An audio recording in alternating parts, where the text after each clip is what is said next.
Nanawagan ang Chinese Embassy sa gobyerno ng PBBM na iban na ang POGO o offshore gaming operator sa ating bansa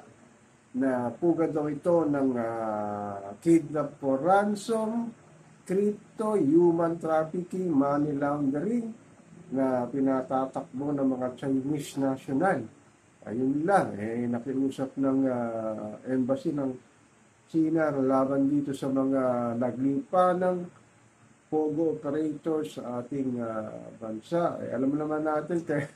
naglipa na ito nung panahon ni Tatay Digong sa kanyang taong administrasyon. Alam naman natin na kaibigan ni Tatay Digong ang mga Chinese, lalo na yung mga galing mainland China na nagparoon pa rito at nagtayungan ng mga POGO. Sinabi naman ng pastor, marami namang POGO ang legal pero talagang nagkalat daw ang mga illegal na operators ng POGO na pinoprotektahan daw ng ilang politiko, lalo na yung nangyari sa mayor ng Bamban Tarlac na si Alice Go ba yun? Na sinasabi isa rin daw itong protector ng POGO sa Bamban Tarlac, na sinasabi hindi raw ito Pilchay o Filipina Chinese, isa raw itong talagang puro insect na galing mainland China na tinuruan daw magtagalog at sinasabi kunwari ay lumaki sa Bamban Tarlac at nalaman ng mga ilang senador na ito'y illegal na pinatatakbo sa pamamagitan ng sinasabing cover up ni Mayora Alice Goho at ilang pang mga POGO na tumatakbo sa ating bansa sa Parañaque, sa Porac, Pampanga ay nabisto na rin na gumagawa ng mga illegal na krimen na nagdudulot nga ng mga kidnapping sa mga kapwa nilang Chinese national at ito rin din ng mga prostitusyon. Kaya lang kung talagang ito total ban ito sa Pilipinas, marami ring Pilipino ang mawawala ng trabaho dito kasi may mga kababayan tayo na nagtatrabaho rin sa loob ng POGO maliban sa mga Chinese national. Meron ding mga ibang lahi na sinasabi na di umano'y nagtatrabaho raw sa mga illegal na POGO dito sa ating bansa. Kaya lang talagang dumami talaga itong mga POGO operators dahil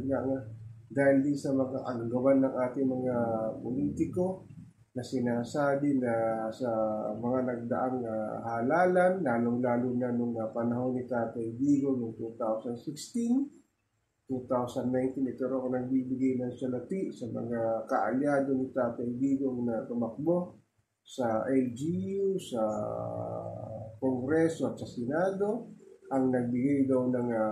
pondo para sa kanilang pangangampanya. Kaya talagang makikita natin na biglang nagsulputan ng mga POGO hub sa labas ng Metro Manila at sa loob ng ating bayan na wala raw binabayad na buwis, lalo na yung mga illegal na operators na ito na siyang namamayagpag sa ating bayan na sinasabing multi-billion pesos ang kinikita nito, na sinasabing protector nga ng ating mga politiko. Sana naman sa administrasyon ni PBBM, kundi man lang tanggalin lahat ng POGO sa ating bansa, sana naman malimitahan ito, lalo na yung mga sinasabing legal na nagbabayad ng buwis sa ating bayan at nagbibigay ng tulong sa ating ekonomiya, lalo na sa mga Pilipino na nagtatrabaho sa loob ng POGO. Doon naman sa sinasabing na nagpapatakbo ng illegal na POGO, sana naman mawala na ito para malimitahan na ang mga sinasabing illegal na krimen na lumalaganap sa loob ng POGO, lalo na yung mga